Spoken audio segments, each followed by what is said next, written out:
शिक्षा का प्रकाश। गांव के दूसरे छोर पर रहने वाले राजू की कहानी है। राजू की उम्र 13 साल थी और वह बहुत ही होनहार और मेहनती लड़का था। उसके पिता एक किसान थे और उसकी मां घर के काम काज में व्यस्त रहती थी। राजू का सपना था कि वह एक दिन वैज्ञानिक बने और देश का नाम रोशन करे। यह educational story in Hindi Raju की मेहनत और संघर्ष की कहानी है।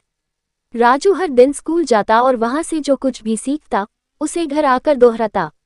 उसके पास पढ़ाई के लिए उचित सुविधाएं नहीं थी, लेकिन उसने अपनी मेहनत और लगन से सभी मुश्किलों का सामना किया। यह educational story in Hindi Raju की मेहनत और समर्पण की कहानी है। राजू के टीचर्स ने उसकी मेहनत और लगन को देखकर उसे प्रोत्साहित किया और उसकी मदद करने का निर्णय लिया। उन्होंने राजू को एक स्कॉलरशिप दिलवाई जिससे उसकी पढ़ाई का खर्चा पूरा हो सके।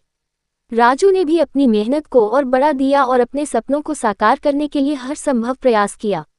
यह educational story in Hindi Raju की सफलता की यात्रा को दर्शाती है। समय बीतता गया और राजू ने अपनी स्कूली शिक्षा पूरी कर ली। उसने साइंस कॉलेज में दाखिला लिया और वहां भी अपनी मेहनत और लगन से सभी को प्रभावित किया। कुछ साल बाद राजू एक सफल वैज्ञानिक बन गया और उसने अपने देश के लिए कई महत्वपूर्ण आविष्कार किए। यह एजुकेशनल स्टोरी इन हिंदी शिक्षा की शक्ति और उसकी महत्ता को दर्शाती है। राजू ने अपने माता पिता को धन्यवाद कहा और उनके योगदान को हमेशा याद किया। उसके माता पिता ने भी राजू की सफलता पर गर्व महसूस किया और उसे आशीर्वाद दिया।